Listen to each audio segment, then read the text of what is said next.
Mau di nona na dia sino. Ma go di yele mele ki kan go ko mi yo. Bo papa go bon. Yo. Oh. Afo. Oh, papa mi kule sema fo. Mi kule sema fo. Ya. Papa, nyalo chite. Nyalo chite. Papa fo. Nyalo chite. Nyamchwa chita ko lo bobu ko bi. Agboa. E kule. Papa. Atike chwa. Nkiwo.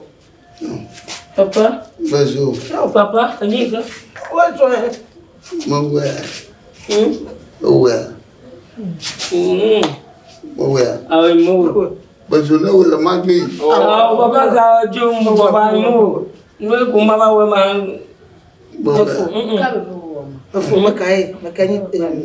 Obedi atinora. Bonjour. Il y a un vieux. Papa, il m'ignore. Bon vieux. Oui, papa. Daria makai onye. Dis tu n'as pas non bon. Chite de blave ko ti va na wo mi ne ti. Papa, mon plus na mourir. Bonjour, mon gars. Bon vieux. Papa, comment maman Sera bien. Kochia.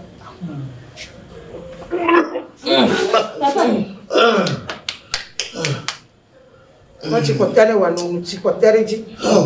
Juma mo le twa jiji. Papa Julie non.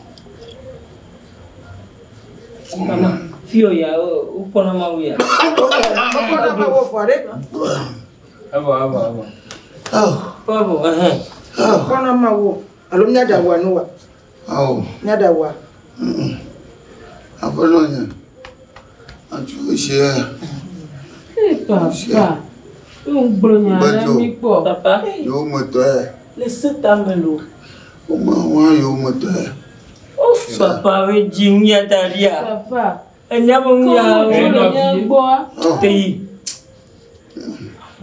Entono vinha. Uhaga de tubapa. Oh, vida. Papa. Apolonia. Afo. Vinha que Yo. como tira da pango. Mo ku ya lovo. Oh, que kan lovo. Sia.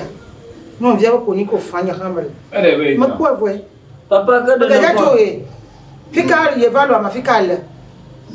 Ni kona boy. Ma ka gbo le fima. La rare on fut papa rare. Akuta un gbo va ko ma. To pe me ya. Ntu ya ye twa pe ya mi le ma. Sia. Na kuta un na gbo va. Ya kula fa na mu da no fo. Sia. Kare mo nya me le on to we do na jo. Sia. Akula si o gbadu ara khona. Non. Non la makare me no fo kwale. Nya kwale ikote da ba no do. Esena ta mento. Won tu ya. Won tu fo ni vo.